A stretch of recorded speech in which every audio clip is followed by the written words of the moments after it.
3 singles.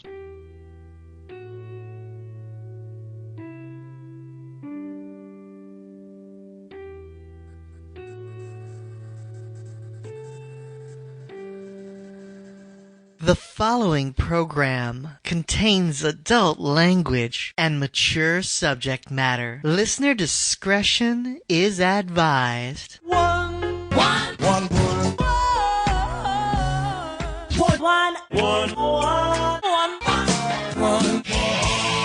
Another one. One more time. Hey everybody, welcome to One Song Each. I'm a legal machine, and with me is Mr. Fixit. and Diabolu Frank. And today we're going to talk about One Song Each. Take it away. Okay, so I'm going to go first this time since I made your assholes go first last time. I picked the song. I'm going to play it first, and then I'll say why this song is so ingrained in my life. I've heard it a billion times. Frank was upset for the reason I was going to use it, but now understands why. So my song is 9 Inch Nails. Every day is exactly the same. I believe I can see the future as I repeat the same routine. I think I used to have a purpose. Then again, that might have been a dream. I think I used to have a voice. Now I never make a sound. I just do what I've been told. I really don't want them to come around. Oh no. Every day is exactly the same. Every day is exactly the same. There is no love here, and there is no pain. Okay, some quick background on it. It was the third single off the album With Teeth. It was released in 2006. The music video was directed by Francis Lawrence, but it was scrapped in post-production. It was never seen. The video that you can find online is just a studio video. Performance, yeah. It was on like a CD, some stuff like that. It's probably best known for appearing in the movie Wanted as far as cultural impact. There's only 2 people who actually play on the song. Trent Reznor does all the vocals and instruments except for the drums, which were performed by Dave Grohl. Oh, wow. As far as its chart presence, it managed to get to number 1 in Canada, 56 on Billboard, made it number 1 in the modern rock track section though, number 12 on the mainstream rock track, number 48 in the pop 100, and number 1 as a dance single. In fact, it spent like 90 some odd weeks on their dance chart. Okay, Frank gave me this CD. Who got it from? Oh, really? I burned you the CD, buddy. So, well, he gave it to me, and at that point, I had been in a very long-term relationship and had fallen into this weird, like, depression type thing. I wasn't depressed, but I was just... Melancholy? Yes, melancholy. Thank you. I think Ennui might be the one. Okay, now you just got to Frank me in my own fucking song. We got Encyclopedia Franked. No shit.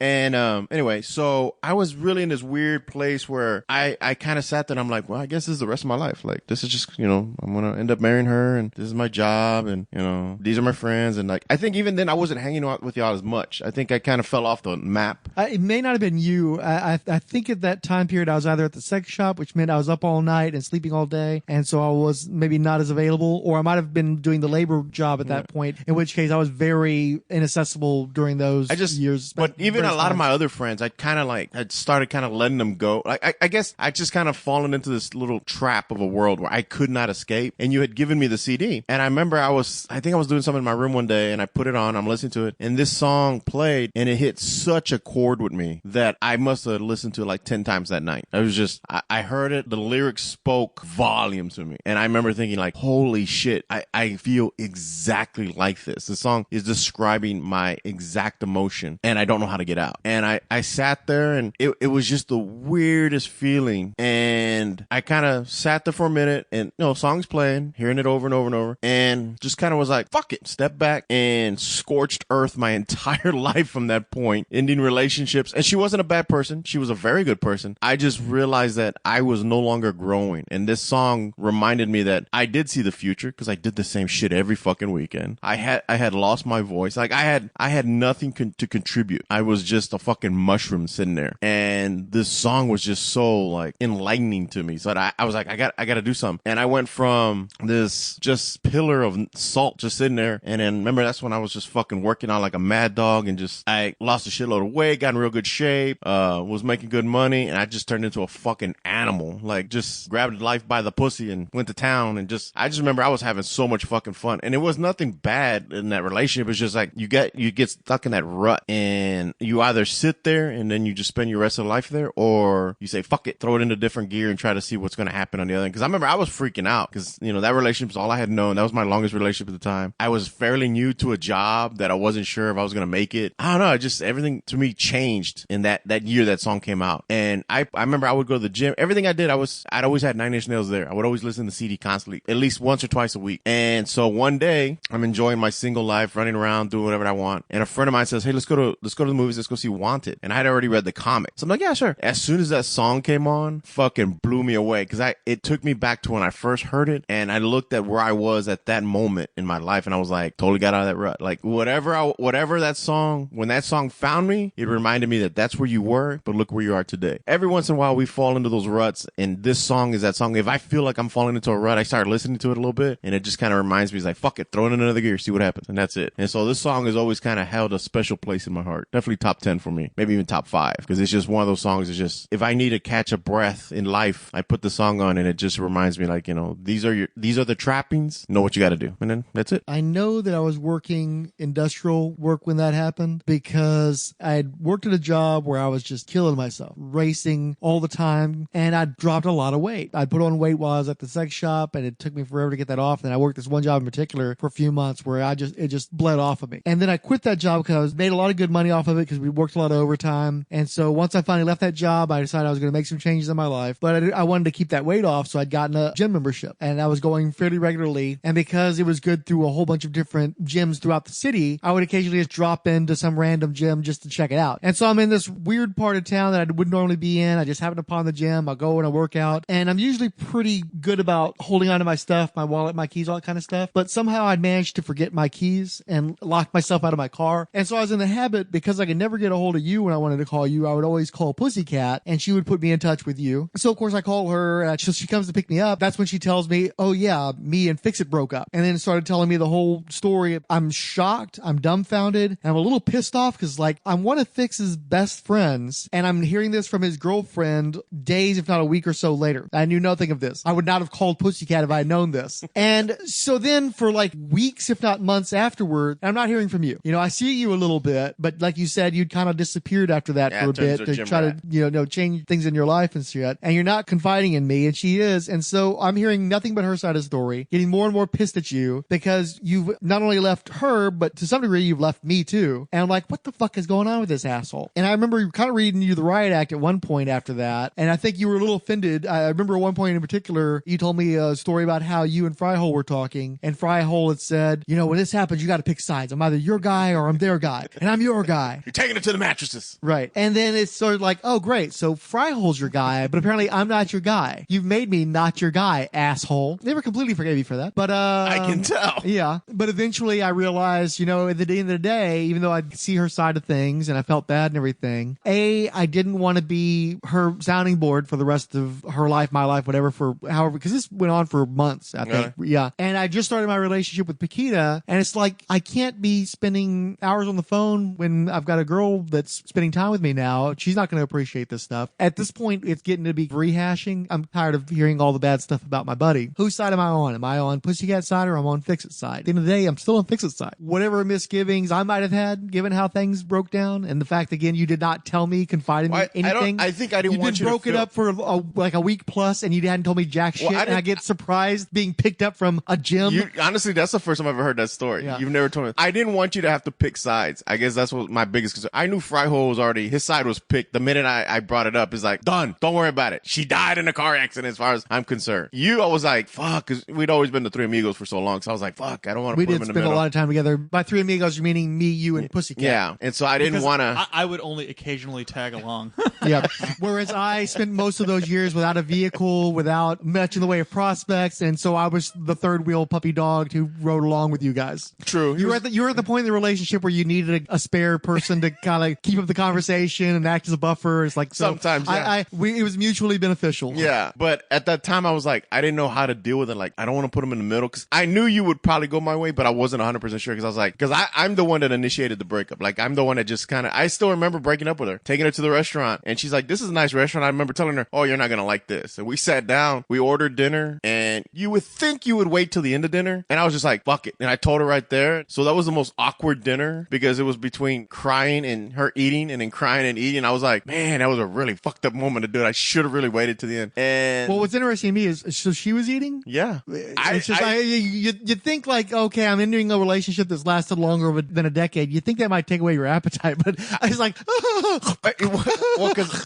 we ordered pizza. Wait, what? We ordered pizza, and I remember thinking like, well, I mean, you did order pizza, so I guess if you're going to eat your way through, but in my defense, I have never returned to that restaurant, and that was one of my. That is not true because you and I went there and you told me this story. Did we? Yeah. Are you sure we didn't go to the other one? I'm pretty sure it was the one because remember. No, I think we went to the other. Dude, I haven't gone back to that one in a while. It might have been the other one. The other one I've gone to. I heard this story the first time, and I'm pretty sure it came up at the restaurant. I don't remember taking it because I can't remember going. Well, I definitely know which restaurant you're talking about now. Yeah. What I was thinking about is like, oh no, now I definitely know which restaurant it is. I go to the other one. Like, I'll still go because I got to get my pizza fix on, but I feel really weird walking in there because I remember walking out and feeling like such a douchebag. There could have been a better way to do this. I just didn't know how to do it. I didn't want to break up with her over the phone. I didn't want to do it at her house. Is there a right way to end a decade plus? Probably after the pizza. Well, other than a little, you're semantics. The problem is like with all the leftovers, who takes them home? Really? Like who's gonna take home the leftovers? Oh, I mean, you take the leftovers for sure. You know who's doing the breaking up when the leftovers are a consideration. You know, I was like, and I felt bad because again, are you gonna finish that? I felt bad because again, she wasn't a bad person. It was just we were in a rut. Wait, and you didn't was split the check, did you? No, I fully paid. I made sure. But I remember thinking because it's a learning experience. She was like my long-term girlfriend. Right. There was a lot of things we should have done, but we never did because there was always an obstacle there. And I just remember like we're sitting at the restaurant and I was like, damn, I should have waited to the end. And she just sat there shocked and I apologized. She didn't want to talk. Pizza came. She would take a few bites, clean some tears up, take some more bites. And I'm like, I can't eat. Like, I don't know what to do here. And I mean, to her, I got to give it to her. She finished what she wanted to eat and we put some in the box and I said, would you like to go home now? And she's like, yes. And we walked to the car and, I said, do you want to talk? And I know she was in shock and I felt really bad about that, but I was like, this has to happen. And so I took her home and I remember I felt really weird. Like the whole way I was like waiting for her to hit me or strike me. I was like, either that or grab the steering wheel and throw us into traffic. I knew something was going to go down. She had a tendency to go off the handle sometimes. And we drove. I think we got stuck in traffic. She had a different Nine Inch Nails song playing in her mind. Probably. It's one of the more violent ones, I think. But the thing was, we never, our breakup wasn't a mean, I mean, later on, she was like, it was a good idea because she grew from it as well. Because she realized that, we kind of had a arrested development type moment in our relationship where neither of us was progressing anymore. And she went completely different. I'm sure she's happy now. I hope she's happy. But it was just so weird. And so, like I said, when I'm sitting there at the movies with a friend of mine and then fucking the song comes on and the movie and he's in that same rut where the fucking ATM tells him to go fuck himself, I started laughing out loud in the theater like fucking Robert De Niro from Cape Fear.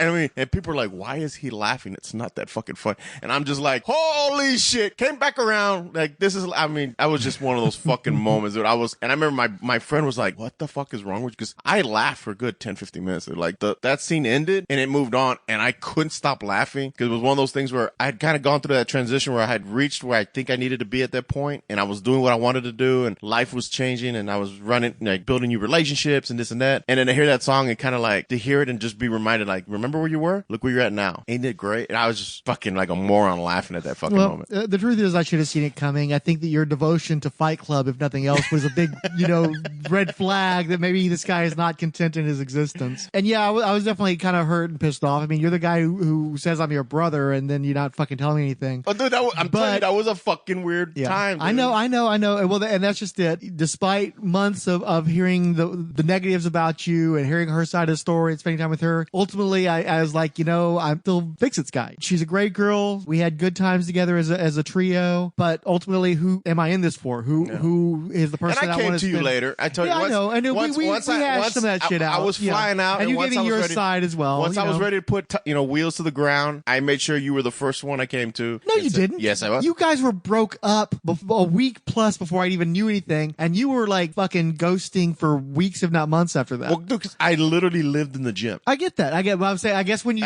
so it's not like the first thing. It's like when you started to come back from the abyss, you might have given me a call, but you stayed in the abyss without me that entire time, and, and I didn't appreciate it. But ultimately, who do I want to still be in my life 20 years from now, 40 years from now? Who funeral do I want to attend, or vice versa? Well, I told you, we're going to be the crabby old guys that live in that condo that girls are like, oh, those are those creepy old fuckers that always stare at us. Yeah, no, and that's not Pussycat's fault, but the connection is between me and you. So ultimately, that's what it comes down to. So that was a really strange time. I've never been in a rut like that since. A little bit close, but never like that, where I needed this song to kind of pull me out again. But I still, to this day, like we heard it right now, I listened to it twice. I made you listen to it twice. Love the fucking song. Love that fucking song. It kind of reminds me of the first time when I heard Jimi Hendrix Purple Haze or Hey Joe, where it's kind of like that one song that just sticks with me. And I know it's going to be with me the rest of my life. Easy. Rest of my life. And I'm done. Great album. So underrated is insane how underrated that album is. I don't know why it's so underrated. I don't know if it's just a weird period of time when Nine Inch Nails put out a random album and people were like, what the hell? Well, I remember Frank telling me it was more of it was very poppy. So remember you're like, this really popped to it. And I was like, the singles were, I never thought about that, but I remember I love it. Honestly, this is by far my favorite song off that album, but the entire album is perfect. I love the whole album. I think it was a situation where Reznor had gotten further and further away from doing rock music. He was doing more score stuff. I don't know that he'd really gotten that deep into the scores at that point in time, but he was doing more instrumentals like the Fragile and stuff. Further away from doing like anything that could be considered particularly commercial. And then with Heath comes around and it's much more commercial, much more poppy. And so I think that the hardcore guys were put off by the poppiness of it. But also I think that the culture had moved away from, because I mean, they're associated with grunge, even though they're not grunge either. They're industrial. But the culture had moved away from the type of music that they were producing. So even though the album was a success, even though there were a lot of popular singles, it was definitely a revival for the band. But I don't think that the audience was there for them the way that they had been in the 90s. And it's absolutely a great album. I think it sounds great today as well as it did, 13 years ago, whatever it was when it came out. Ooh, so that long? Good Lord. 2006. Anyway, where was I during this time? I think I was I was freaking colleging my ass off. The three of us were probably on a bit of a hiatus, eh?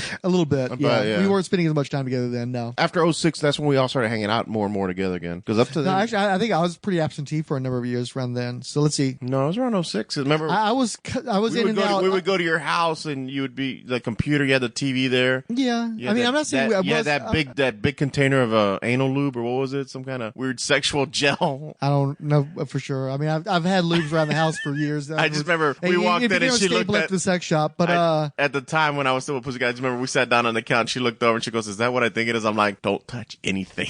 I don't know what's going on." That's a story for another time, I think. Matter of fact, I think we're ready to move on. What do you want to do your song, or am I doing my song? What are we doing? Yeah, I'll do mine. Okay. Mamma mia, whoopie's pizza from the forgetful Franco of Italia. Oh, forgetful Franco, your pizzas make me tango. Whoopie's, so mouth-watering pizzas with double of everything. Visit Whoopi's, Koramangala, opposite Raheja Arcade, or call 4655-9999 for delivery today. Open 6 November. Mamma mia, Whoopi's pizza. Forgetful Franco makes every pizza whopping. All right, man, you want to do a one song each? What do you want to do? Sure. When you texted me, I was like, oh shit, I still haven't figured out what I'm going to do as a song. Ah, Jesus. So I laid in bed. I thought about it for a second. He's like, okay, this one will work. And this will be a quickie. It'll be an easy one. And then, of course, it unspooled. It's like, oh, I hope this isn't going to be long. We'll see how it goes. Hopefully it doesn't get out of control. I had two to choose from. Let me think. Yeah, if this is going to be tacked on to Mr. Fixit's, then I figured out which one because it's much, much shorter. The other one's actually got a story, and then I'm pretty sure you would riff off it too, and it would be very long. So okay. I'll save that for another time. Sounds like a plan. You know this song. Of course you do. This is Art School Girlfriend by Stone Temple Pilots. Cool. Which is a fantastic song. Do I need to do some research on this album at all? Not necessarily. Did they ever do a music video for that one? I'm thinking not, right? Good question. Because that was never a single, yeah? I don't know. I don't know what's a single and what's not. I don't think that got radio play at all. I'm pretty confident that was strictly album. It's just we both had the album and it got a lot of play at the comic shop, so that's probably why we think it maybe got more prevalence than it ever actually had. Okay, well, hey everybody. My song is... Hold on, let me make sure sure. I always call it art school girlfriend. It's art school girl. Well, because he says art school girlfriend in the fucking Because he says song. art school. Exactly. I hate when they do that. It's like, it's cool if you want to do the whole thing where you don't actually feature the title of the song in the song, but don't do shit where what you sing is not the title of the song, because you're just going to fuck everybody up. That's how that always works. We always say what you sang, not the fucking bullshit, abbreviated version. We're not adding the parentheses. Just fucking name the song. Just name the song already. Got a girlfriend, she goes to parties, underground parties, Andy Warhol everywhere. She wears the leather, I wear the makeup. We'll never break up, been together for a month. She left her home from sweet Alabama, Rose, Alabama, for the city, New York City, yeah. She left her home from sweet Alabama, Rose, Alabama, for the city, New York City.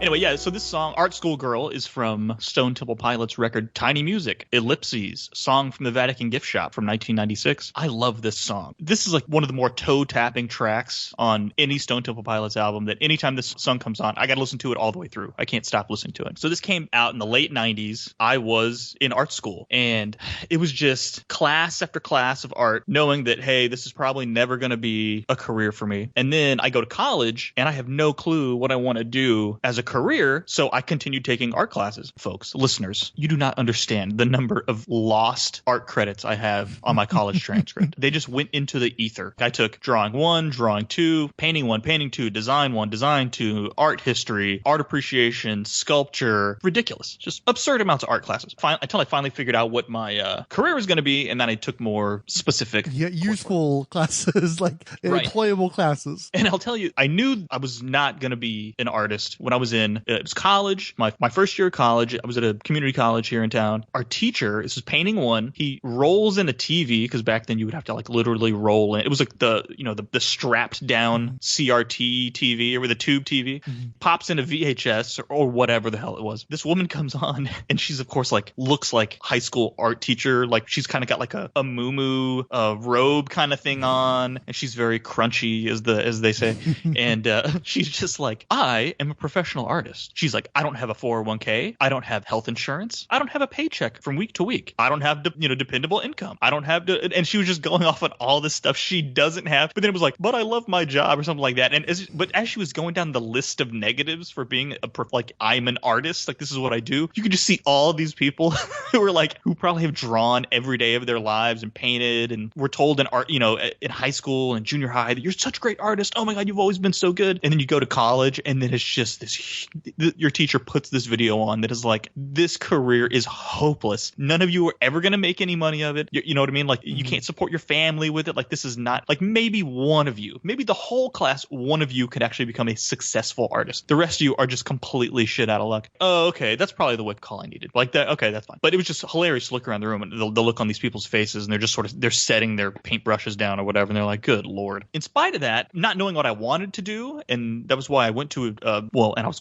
poor. I went to a community college or junior college to begin with anyways, to just take random coursework and figure out what I wanted to do. But as I took all these art classes, you do eventually, they weeded out the folks that probably couldn't have done it. And eventually you meet some people who are some incredible artists, like incredible artists. And some of them are like second generation, third generation artists, where I have a memory of one guy. We were supposed to bring in a canvas to do a painting, and this was in painting 2, I think. This guy brought in like a finished painting. Like it was really, really nice. And he started to just like paint over it. And our art teacher walked over and was like, what are you doing? And he was like, I told you to bring in a blank canvas. He's like, oh yeah, my dad just had this one lying around and he told me I could take it. So I just took it to use. And he was like, what? And he was like, who's your dad? And I did not recognize the gentleman's name. And it's also been 20 years. So I don't remember, anyway. When he said his father's name, and our teacher was like, that's your dad? Oh my God. And then of course you could see this kid's face. As soon as he was like, that's your dad, he rolled his eyes, right? Because I'm sure he's heard this a million times. Then he was like, oh yeah, he's my dad. And then it said something like he's an idiot savant in a wheelchair. And it was like the teacher was like, oh my God. And he was like, no, I'm just joking. And you can tell it's just because he's so tired of hearing people brag about how great his dad is. He's just like, Jesus Christ. So, but anyway, so you just meet these weird people and you meet a lot of art school girls. And art school girls for me was always like, wow, man, how, these women who are extremely creative and usually really independent and have these just interesting personalities. And a lot of them were beautiful. And meanwhile, I'm just like, so it's like you do everything. Like you're beautiful, you're smart, you're funny, you've got this incredible artistic side to you that I told, like I like art, you like art, but none of the stuff's ever actually going to work out because a lot of these women are also kind of strange, right? Because you're artists. Some of these people are just like, they come from strange families. And there was one woman in particular, and she and I got along really well, except she was just like, I could just tell, not only was she eccentric is the word I'm looking for, overly eccentric, outrageously eccentric, so much so that like her dad was an artist and all of her brothers were artists. I think she was the one girl with like several brothers, and when they were kids, their dad always bought them a Trans Am. So they all drove Trans Ams, not like super expensive Trans Am, like base models or used ones and stuff like that. And then he would basically give them like paint and let them paint their own cars. So they all had these like just outrageously custom painted, but brush painted, you know what I mean? Like art cars basically. And I'm just like, man, that is so weird. And part of you is like, man, maybe if she and I went on a date, we would actually like hit it off, right? But then the other part of you is like, there's just no way. Like this is just I'm too normal. You know what I mean? Like I'm just too normal. And then you see she's got like douchebag boyfriends or whatever like that. And you're like, oh, okay, yeah, that's going to be the direction that she's living that direction. I'm going this direction. But you always have the like, what if? And you and I and Mr. Fixit can't really speak to this because he never tagged along with us. But you and I would love to go and just chill at the Museum of Fine Arts Houston or the Contemporary Art Museum and just go and just walk around and look at the new exhibits and grab something to eat and just kind of like walk around and you're meditating. You know what I mean? Like we're two friends. We're not walking around like chatting and stuff like that. But there is a lot of discussion. One of the things that was nice about you and I going to stuff like that, because I've tried to do museums with other people. And again, your art school background, we can actually have a discussion about the piece of art. Maybe it doesn't go into like the deep into the weeds, but we're actually will say, well, I really like this aspect of it. This is the thing that I don't really work about it. There is a conversation there. It's polite. We're not like disturbing anybody. There's value in all those art classes because you can talk about this stuff at a level of depth that most people can't. Well, I mean, I try to, and it's nice to go with somebody who is into it. You're into it. You know what I mean? Like, and you drew, right? But you weren't like, you never taught classes outside of high school or anything like that. So you would be curious about some, questions to me, and I would try and answer them best I can. And I would always be interested in your take on it too. And we would have just like really interesting, because you were taking it seriously. That's what I'm looking for. I was with somebody who took it seriously. It wasn't there tagging along. And I needed you to explain to me what the Manil, was it the Manila or Rothko, the black paintings, and why you would have a black painting? Okay. Rothko Chapel is on the Manil's property. Yeah. And that's exactly. Stuff like that where some people are just like, okay, where are we going next? Or what time are we going to get something to eat? It was, let's stop and see how many individual paintings and sculptures we can just sit there and look at. And then sometimes we go our separate ways, and then we'd meet in the middle of the room, you know what I mean? And we'd go back around and talk about which ones we like best. Like, that's what a freaking blast, dude. And unfortunately, time has gotten away from us. We don't get to do that as much as we used to. But that's another thing that always reminds me of this song. It's like, I'm not trying to say you're my art school girl. I'm just saying that you know what I mean? There's something about, I don't know, there's something about being around art people and people who are interested in that kind of stuff that I feel bad for people who don't. Some people aren't into it. And if you're not into it, that's fine. I'm not trying to sound like I'm holier than thou. If you think that canvases that are all painted in a single color are boring and dumb, I'm not going to be able to change your mind. But I will say that is a reaction, and there's a good chance the artist was just trying to get a reaction out of you, so they won. But anyway, back to the Museum of Fine Arts. Well, and by the way, that's something you and I both have in common too, is that we both appreciate art, but at the same time, we grew up hard Scrabble, and we knew that we didn't have a net, and so you had to figure out, okay, but how am I going to get through this life? And especially when you're around art people, which I dabbled with a little bit in my 20s, it's like you see that even unless they've got like a wealthy parent or something, they don't really have lives that you want to emulate. Flaky and desperate, unsustainable. And so you see that, and it's like you enjoy spending time with these folks who get to be, who are creative, and you can have some great conversations, but also you can get into some areas where you're like, wow, that's some wackadoo thought you just had there, and that doesn't have any basis in reality and practical purpose. Yeah. I really enjoyed sitting here for a couple or 3 hours waiting for you to show up, because apparently you're on your own time and not objective time and things like that. There's always it's a two-edged sword. So, but the fact that you and I both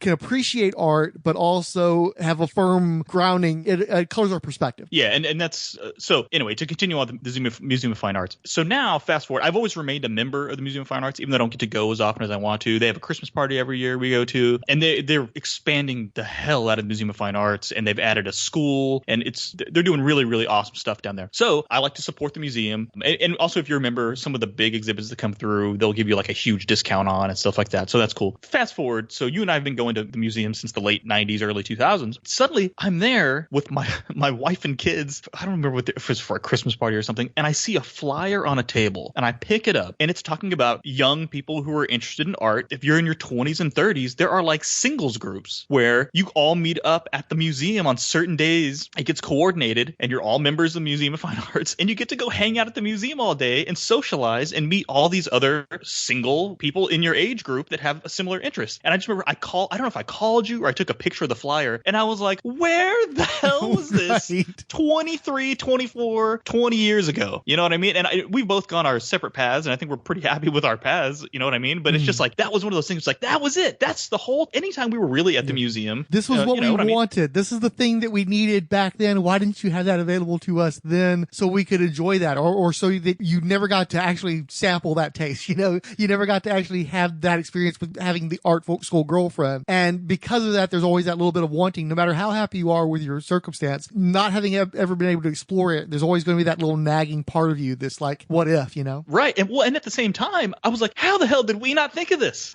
Like, how did this take so long to materialize? Because social media has now been around forever. Really? Like, let's say this program's been around for a couple of years. It took till 2019 to figure out that you probably got a lot of people who you could use the museum as an excuse to what a great way to get people in the museum. You know what I mean? Like, now I'm not just there to look at your collection that I've now seen a million times. I'm there to look at your collection with somebody new. You know what I mean? And then maybe we'll hit it off. Maybe we'll see, you know what I mean? And there's the woulda, coulda, shoulda. We probably could have had some fun times meeting up with random strangers and going to the museum together. But now it's almost like there's probably some new generation of kids out there that I'm like, dude, how freaking awesome is that? And then there's also the, oh, damn, I wish that was there 20 years ago. But man, it's just such a cool idea. Folks, support your local museums. And that's my story. Yeah, I just have to add too that it kills me that I started going to conventions after I entered into a long-term relationship, and it's still, ongoing. So we've been very successful, but it's also like you guys introduced speed dating at comic conventions, and I never got to do anything with that. You bastard.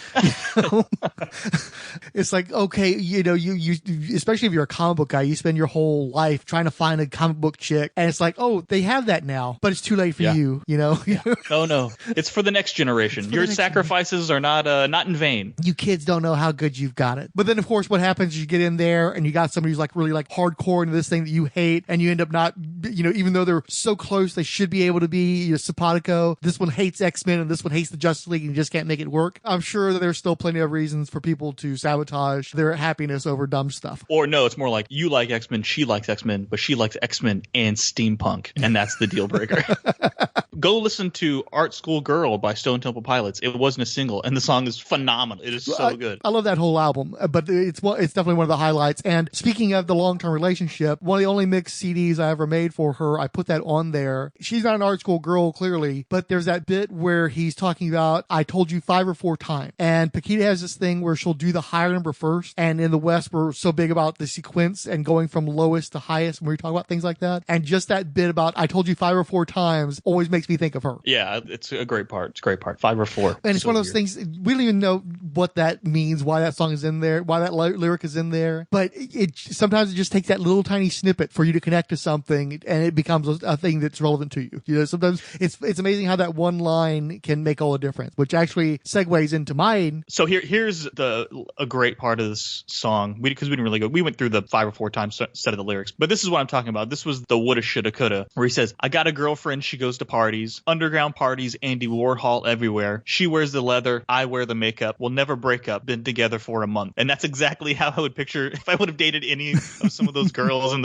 that's what it would have been. We'll never break up. We've been together for a month. And that's kind of, because that's basically how those relationships would go. It'd probably be on and off again as temperaments change and things like that. I mean, I could relive a relationship I never actually went in with some stand-in art girl mannequin. And it's like, yeah, that's probably how it would have gone. If I had been the guy who was going to routinely paint his nails and do makeup and stuff, that could have been cool. I could have worked that, but it's just not who I am at the core. It's like, I'm just too no frills for all that bullshit. I'll love seeing seeing the art girls and their cool get-ups and everything, but they're just too cool for me. It's too much work. I flash back to High Fidelity, where she's like this goddess, he worships her and everything else, and she talks about how it was so much work to be with him because of his need for constant reassurance and stuff. And I think that the art school girls would have just been a trial for me. It would have just been like an emotional roller coaster trying to live up to the fantasy of that environment. I was never going to be that person. So probably best that, for the most part, I never did. Absolutely. No, that's it 100%. But to look back, it's always like, oh, what a shoulda, coulda. But I think it's because at the time we were living in the moment, that's what it was. It was like, no, this is completely ridiculous.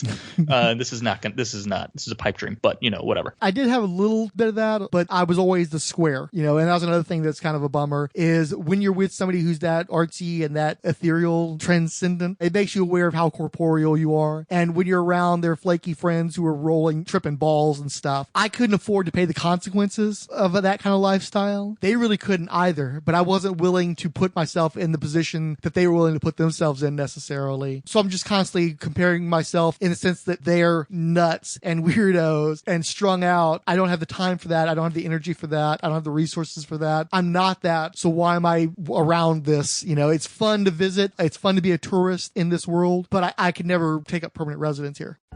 Hello, I'm Gary Tintereau, Director of the Museum of Fine Arts Houston.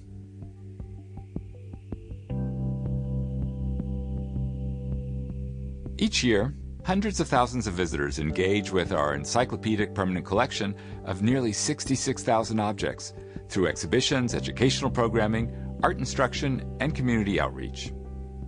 Our museum is one of the largest of its kind in the United States, and therefore the variety of experiences we offer is almost without limit.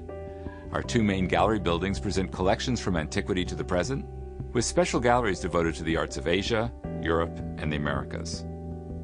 The Cullen Sculpture Garden is a one-acre oasis of green space with masterworks of modern and contemporary sculpture. The Glassell School of Art offers classes for students from the pre-kindergarten to the postgraduate level. And nearby, two remarkable house museums, Bayou Bend and Rienzi, provide extraordinary settings for visitors to experience our renowned American and European decorative arts collections. Brace for this. I don't think you're going to see this one coming. I'm actually glad that Fixit isn't here because I'm pretty sure I'd get mocked pretty hardcore. So we're going to be talking about We Can't Stop by Miley Cyrus. Really, my connection to the song comes down to one line. We run things, things don't run we. And it's funny because she actually got sued. They tried to get her to stop selling the song and were suing for like $300 million in damages and all this kind of nutty stuff. And the guy who sued her was this fellow named Florgon, who put out a song in 1988 called We Run Things. And it was slightly different. It was We Run Things, Things No Run We, because it's reggae from before this girl was born, I think. Fairly confident that nobody involved with the making of We Can't Stop ever heard that song. So stealing a lyric from it, the case got settled earlier this year. And it's so nuts that somebody could think that they were entitled to money over one line of one song, given especially the current appropriation culture where everybody's remixing stuff and doing like slight variations that are still basically the same damn song, or taking like one loop out of a song and turning a whole song into that. Folks are always trying to get paid. I think it's nuts. But again, it's funny that the reason why that song got sued was the exact reason why that line is relevant to me. We run things, things don't run away. Anything we done, it's up and done properly. You know, we run things, things don't run away. Anything we done, it's up and done properly. You know, we rule girl, girl no rule we. That's why feel we girl them have to respect the way. You know, we rule dollars, dollars no rule we. That's why feel we dollars always plenty. You know. We got to go back to the Wayback Machine to the early days of Miley Cyrus. I remember I was working in labor and there was an announcement on the radio in the warehouse I was working at talking about how Hannah Montana had just broken the record for attendance at the Houston Livestock Show and Rodeo. It's hard to explain that to people who are not from our area, but that's like one of the biggest events that happens around Houston. And you're like, the rodeo? You guys are a bunch of cowboys. Like, no. This is a huge business thing. This is where a lot of the business people meet each other and socialize, and you have these gigantic barbecue cook-offs, and they have carnivals, and you have notable music acts throughout. So it's a concert plus cattle. I don't know that would have traction anywhere else, but it's such a huge part of Houston. We knew we were fucked during the pandemic when they canceled the livestock show after just like 1 week. This thing usually runs, about 3 weeks to a month? And that they only... It's like a solid month. People were getting sick off of it and freaking out and shutting it down. That was like our Coachella. South by Southwest, which is another Texas thing. Once that that kind of big shit that everybody waits all year for gets shut down, you know, the situation's fucking fucked. So this person sells out the show, and I'm like, what the fuck is a Hannah Montana? I do a little bit of research, Disney Star, bubblegum bullshit. It just goes to show how the livestock show is trending, that felt like a little bit that the show had gotten sold out as a result. But I didn't think much of this kid. And then a few years later, I think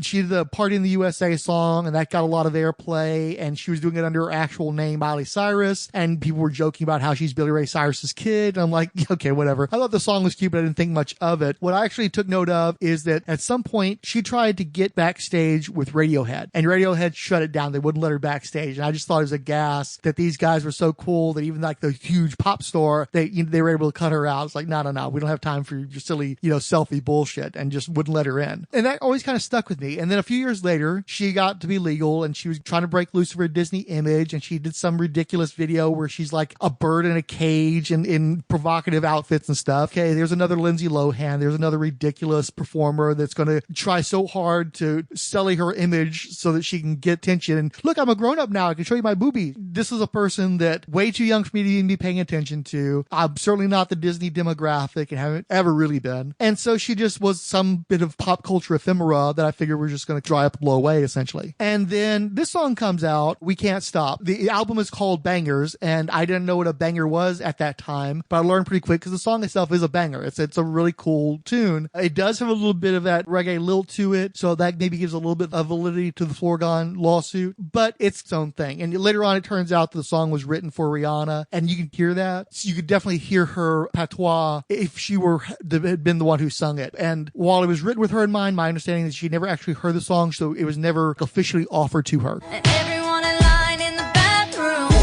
trying to get a line in the bathroom. We all so turned up here, getting turned up, yeah. So la-da-dee-da-dee, we like to party, dancing with Miley, doing whatever we want. This is our house, this is our rules, and we can't stop, and we won't stop. Can't you see it's we who own the night? Can't you see it's we who found that light? And we can't stop, and we won't stop. We run things, things don't run. We don't take nothing from nobody. Yeah, yeah. This is our party, we can do. This is our party, we can sing. This is our party, we can love who we want. This who we want, this who we want. It's our body, we can do what we want to. It's our house, we can love who we want to. It's our song, we can sing if we want to. It's my mouth, I can say what I want to.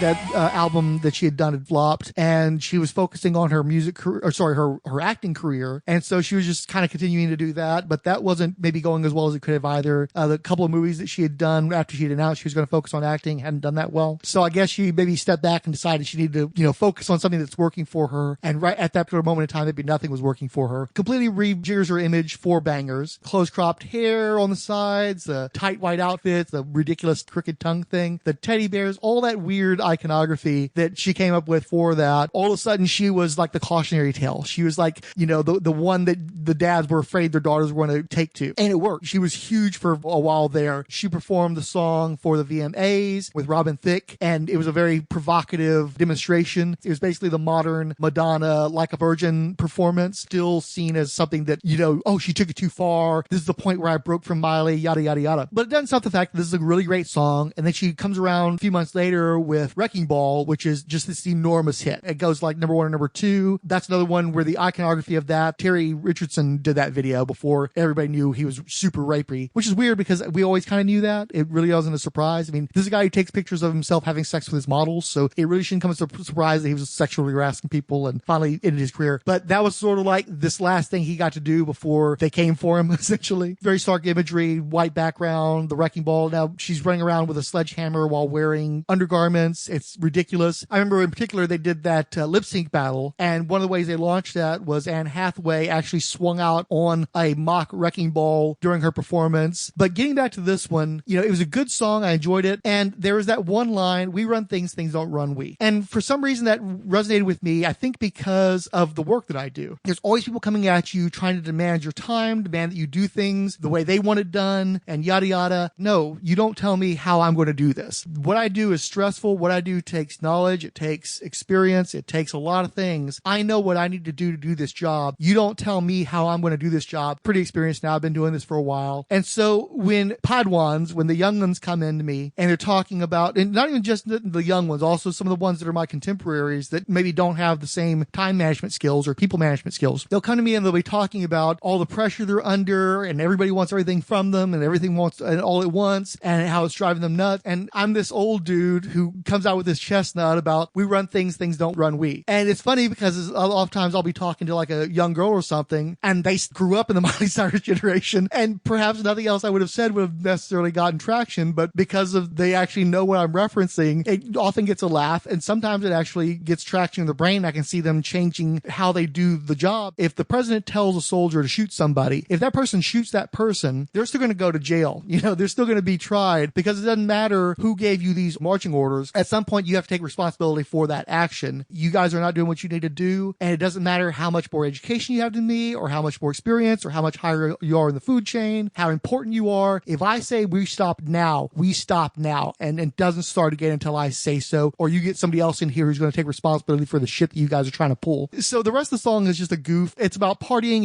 I'm sure you've seen the video. We've probably all seen the French fry head that gets smashed and the girl who cuts her fingers and bleeds Pepto-Bismol. And I think it was Miley Cyrus who gets that one really bad kick to the head. You're like, damn, you guys need to settle down. It's a messy video about people just partying and doing drugs. It was a total image change for her, especially when she's running around like gyrating on couches and she's covered in tattoos and stuff. She made sure everybody knew I'm not the little girl anymore, even though, this has been nearly a decade that this song's been out and she still hasn't hit 30 yet. So it's like, good Lord.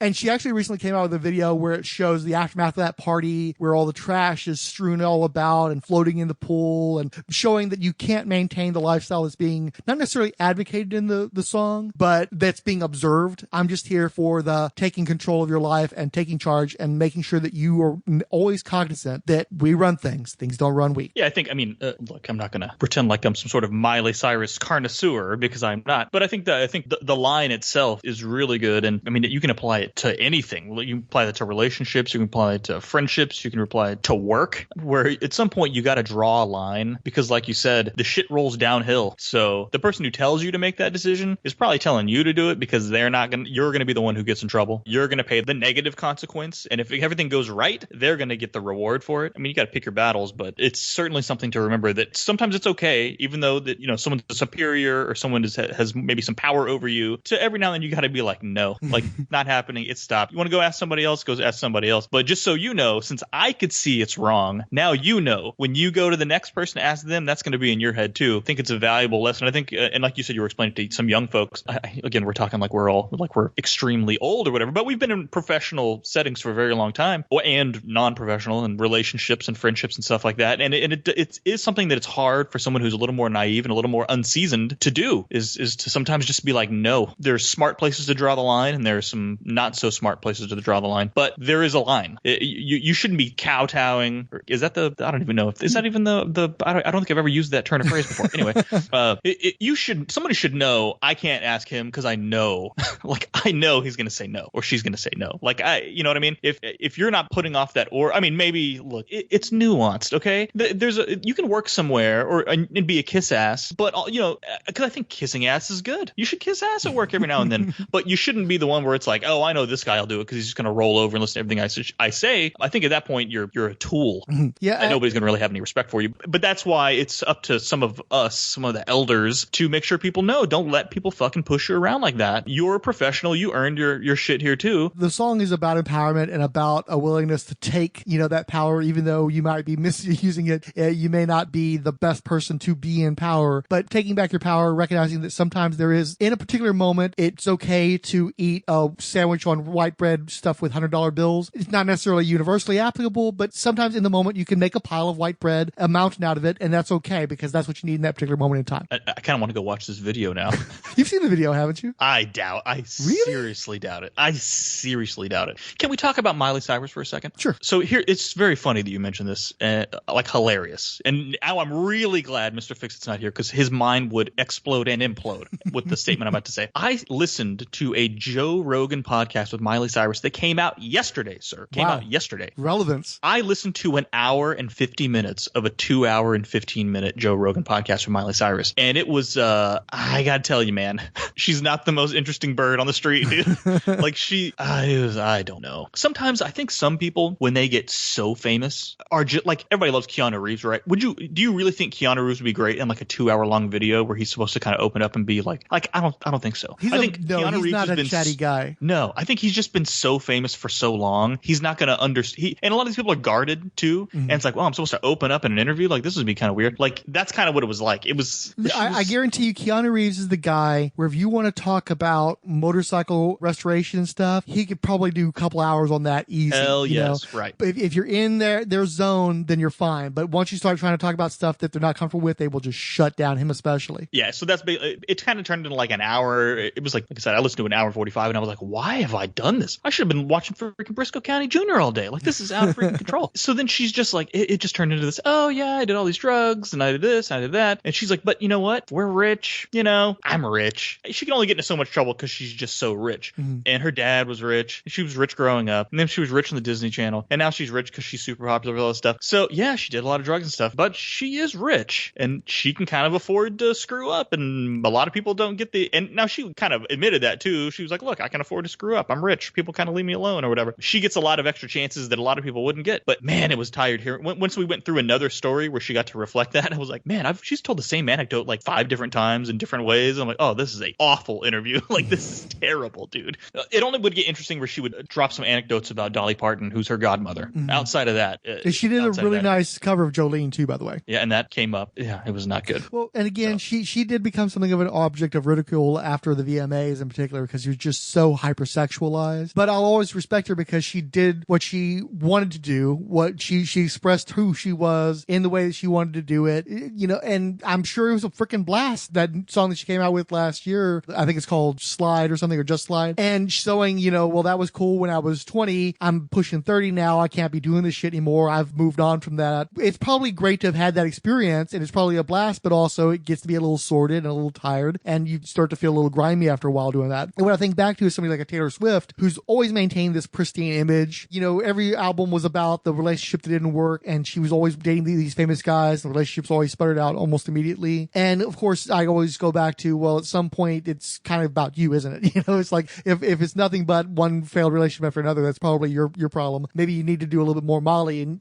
things might move along a little bit better. But what I'm reminded of is that people were on her for years to express political sentiment, particularly to denounce Donald Trump, because she became this like Aryan icon, like the alt-right and the white supremacists and stuff saw her as this Aryan goddess who was on their side and somebody who would carry their banner and stuff, and that her silence on activities around Trump, for instance, showed that she was actually on their side. And it took until like a year or two ago for her to finally say, no, that's not who I am. That's not what I represent. And you feel like there's an element of that being focus tested because she's somebody who just wants to be everything to all people. The future is not in things like white supremacy. Not calling it out was going to eventually hurt her, and she did finally speak out against some things. But it seemed like she was really late to the party. I appreciate that she finally did express some political sentiment, but it took her a while. And I do think that Miley was always much more open about, this is wrong, and I support, people of color, and admittedly appropriate for people of color, and acknowledging, take advantage of the white privilege that I have, all this kind of stuff. I like that she owns that, and I do think that it hurt her career, and I do think that's one of the reasons why you've got a Taylor Swift who's still like this enormous pop culture figure, where Miley is somebody who's got her fan base, but she's more like the Britney Spears era, I don't even think she has that level of devotion that the Spears people have. But I do think that she benefited from just being that open because everybody knows what side that she was on. And she did get to do all those drugs and do all that partying and have all that sex. And, she's on the other side of that now. But I think she probably had a pretty good time with it. And she wasn't having to hide who she really was all those years. Still look at Taylor Swift as somebody who's like a Mariah Carey meltdown waiting to happen. Somebody who's just, was so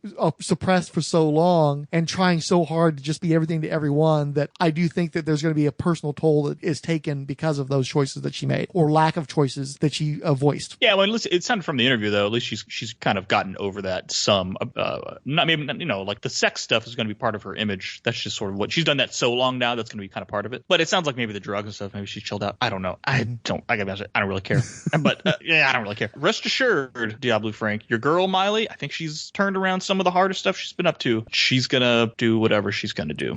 We went so much longer on a Miley Cyrus segment than I ever thought was going to happen. And Edit actually, all of that out. And what's funny too is I was trying really hard not to ever go political with it because I had a whole thing about that I just barely touched on. And then we managed to come around and make it a little bit more political regardless of my intentions. I just can't help it. It's who I am. Yeah, that was a weird tangent. I'm going to tattoo a dream catcher under my armpit or something now. That wraps things up for us as we head into the romance hour. Just want to give some shout outs to the 108 Sage, Between the Pages, Del Dracula, Delvin, Iowa's Joe Crawford, Keith G. Baker, King Dinosaur, Christados, Longbox Crusade, Mike and Send Aliens to Me, Randy Caldwell, Richard G., Ryan Daly, Wonder Woman Warrior for Peace Podcast, and Zach Sally. Rodeo Houston. Hey, it's gonna be a wild, wild ride. Come on, drop it in drive. Hey, y'all, welcome to the Rodeo Rock Show. Here we go now. Turn it up when the lights go down. Everybody get ready, get loud. We all been waiting all week long. Saddle up, party with your boots on.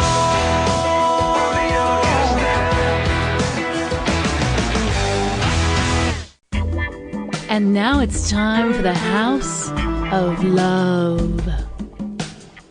Good evening, lovers. I am Mark the Hump Humphreys, aka the Love Mouth, keeping you company this Valentine's Day. This is the Love Connection. Do you have a message you want to send out to somebody? Sorry, Pussycat. I still feel guilty still sometimes about that. Yeah, you should. You definitely. But I no, I mean, well, again, I spent months hearing her side of the story. Yes, you should. But at the same time, and I've said this many times, your relationship had gotten toxic and it had stagnated, and you both needed to get the fuck away from each other so you could progress as adults in your lives, or you'd have just continued to be stuck. So it was the right call ultimately for both of you. I have to go. Oh shit. Okay. Yeah. Okay. I got a tech. Okay. Everything okay? What happened? Oh, okay. All right, bro. Well, we can finish this one another day. Well, that's our program for the last 16 and a half years. Thank you so much for supporting it and being a part of it. It's been one heck of a ride. Yeah, it was funny you started talking about how you were kind of in that relationship. That would have tied into my next, or my plan B, one song each for another time. That I said this would be going to be the shorter one, and it's totally not. But yeah, anyway. So hey, that's a little foreshadowing for a future episode of one song each. And cut. All right, let's do another one tomorrow.